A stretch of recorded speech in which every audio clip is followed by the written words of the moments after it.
Mr. President, I ask unanimous consent that the following senators be permitted to speak prior to the scheduled vote.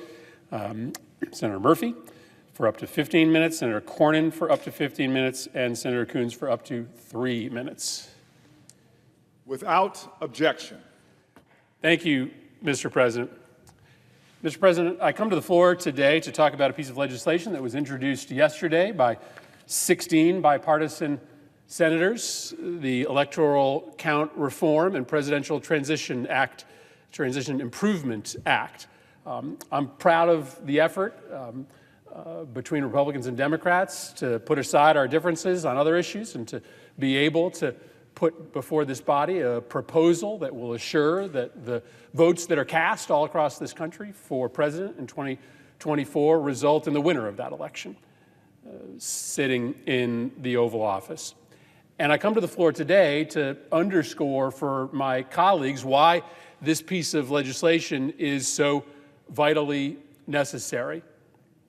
All across the country, we are seeing an epidemic of candidates being nominated for governor, for Secretary of State, for Congress that don't believe Joe Biden won the 2020 election. They instead believe these wild conspiracy theories about voting machines that magically switched votes from one candidate to another, Sharpies that voted for Joe Biden illegally. All of it has been debunked, but the conspiracy theories and the support for this notion that Donald Trump actually won the election, according to the rules of the Electoral College in 2020, continue to spread. The Republican nominee for governor in Pennsylvania, who appoints the state's chief election official, was right here at the Capitol, yards away from this chamber on January 6th, as individuals were storming the building, trying to do harm to us. He took part in high-level meetings after the 2020 election, intended to overturn Biden's win in Pennsylvania. He is perhaps mere months away from being the next governor and chief elections officer of that state. Across the country, former President Trump is organizing what he calls an America First Secretary of the State coalition. And he's pretty unapologetic about what the design is. It's to install election officers all across the country whose chief loyalty is to Donald Trump, not the vote. His endorsed candidate in Arizona, for instance, called for Biden's win in Arizona to be thrown out and for the Republican-led state legislature to appoint its own electors instead. In Nevada, the endorsed Republican candidate for Secretary of State, another Trump loyalist, says that if he was in office in 2020, he would not have certified Joe Biden's win, leading to an immediate constitutional crisis. What is happening all across the country right now is a complete, total rejection of democracy by Trump supporters and his endorsed candidates. Now, they aren't representative of the entire Republican Party, but unfortunately, they are winning primaries all across the country, and they are winning elections all across the country. And these Trump loyalists, they are not interested in the winner of an election becoming president if that winner isn't Donald Trump. They effectively want Donald Trump installed as a monarch, and they're willing to just throw out democracy if that's what is necessary to keep their leader in power. And as I mentioned, this isn't some fringe phenomenon any longer. I think we have a lot of Republicans in the Senate and the House who see this danger coming and want to take steps to prevent it. That's why we're introducing this legislation. But there are over 100 winners of Republican primaries for Congress and statewide office this year who've stated this belief publicly, that the 2020 election was stolen and that Donald Trump should still be president.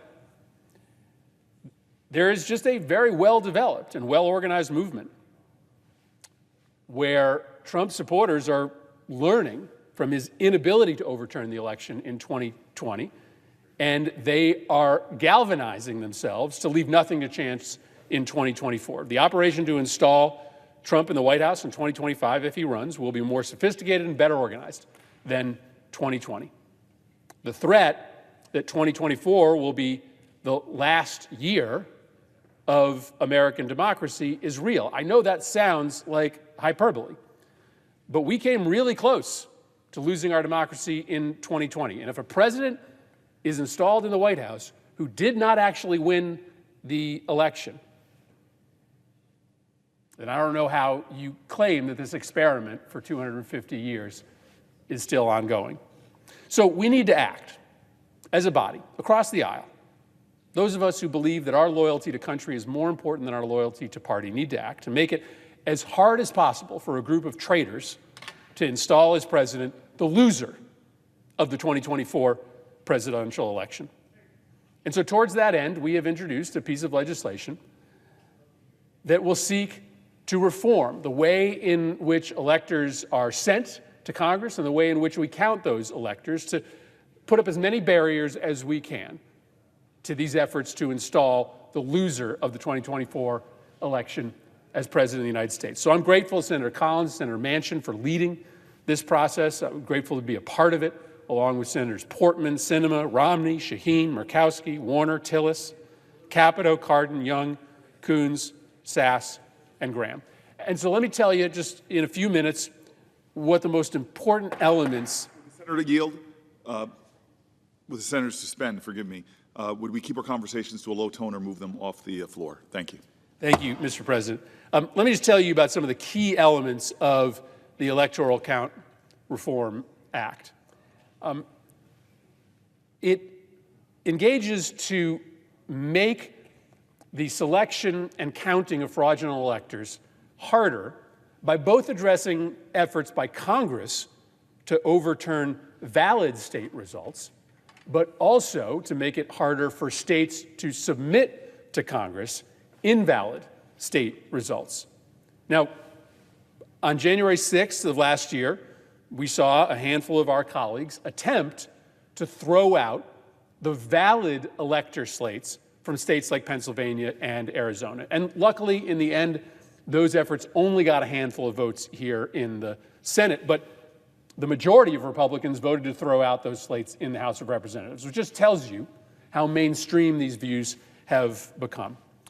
And so in two important ways, we make that attempt by Congress to throw out valid results from a state a little bit, but substantially harder. Under our current law, it only takes one single senator in order to throw this entire Senate into a debate over whether or not we should count or throw out certain electors. In the end, there were, I think, 12 Republican senators who suggested we should throw out ballots, but really all that was needed was one. So what we do is we increase that threshold from one senator to 20% of senators, from one House member to 20% of House members, to begin that debate. Ultimately, you still need a majority of the House and the Senate to throw out an elector slate, but you can't even begin that debate now without having 20% of each body. That's a substantial and important change. Second, we clarify the role of the vice president. Now, some would argue that this isn't necessary, that the vice president's role in this process is ceremonial, but that's not what Donald Trump thought. Donald Trump and his cadre of fringe lawyers believed, by reading the statute in a particular way, that Mike Pence had the ability by himself to refuse to count certain slates of electors. Now, that's not how the 1887 Act reads, but just to be absolutely clear, our Reform Act clarifies the law to make 100% clear that the vice president's role is just ceremonial. And then, as I said, we also take steps to make it harder for states to send fraudulent results to Congress, because that is the primary threat in 2024. I still think that there are the votes in the Senate, no matter what the elections look like in 2024 for the Senate, to make sure that we don't throw out valid results that are sent to the Congress.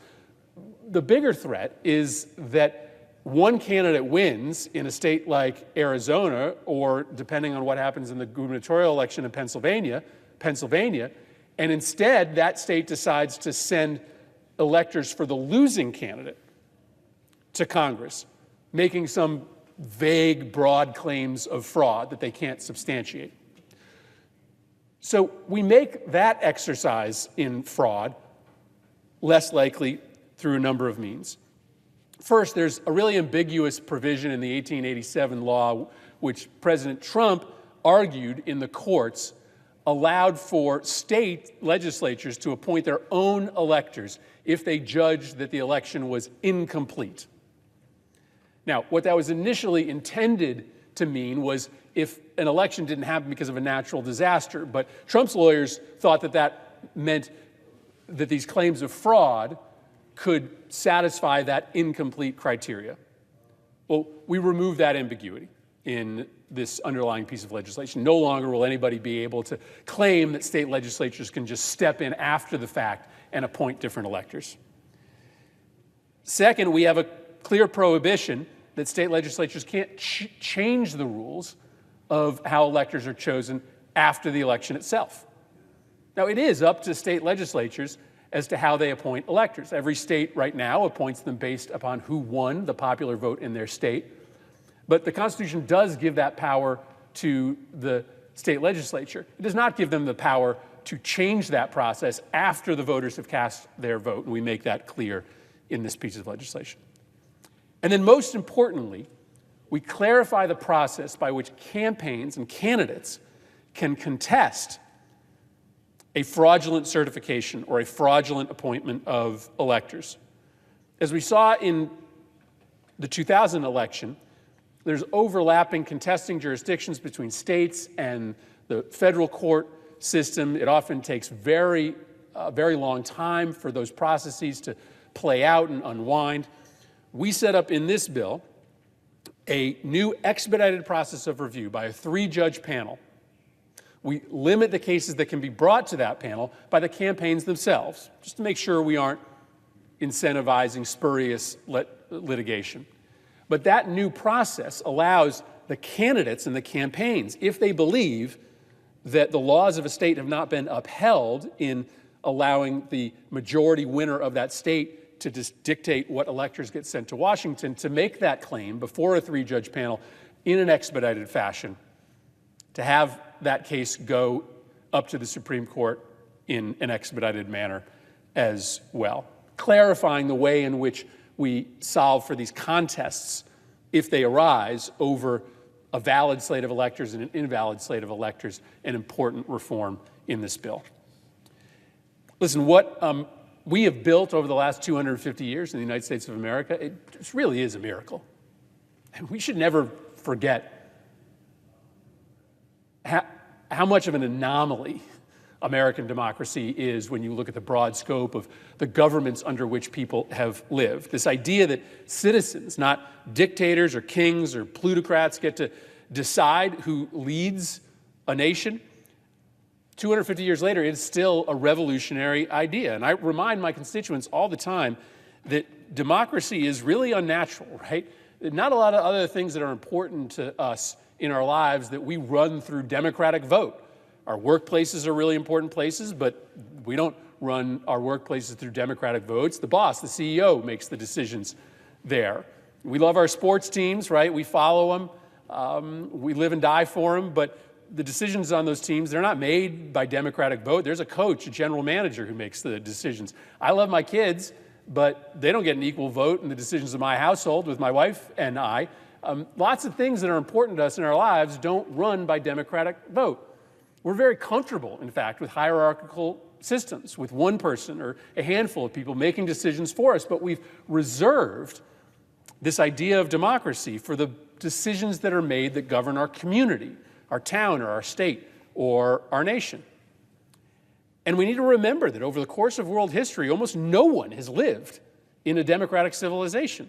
Why? Because it's natural for human beings to want their chosen leader to be in charge, their preferred leader to be in charge, no matter what everybody else in the community believes. And it is also natural for leaders, once they've tasted power, to want to cling to that power and refuse to give up, no matter the wishes of their citizenry. So we need to be constantly vigilant to protect this experiment. In the grand sweep of world history, that's what it is, a revolutionary experiment. And we need to recognize the moments when the threats to that experiment are new and novel and more grave than normal, and be nimble enough to respond. So I would argue that this is one of those moments. And I'm so grateful to the group of bipartisan senators who have worked so hard to introduce this legislation. I yield the floor.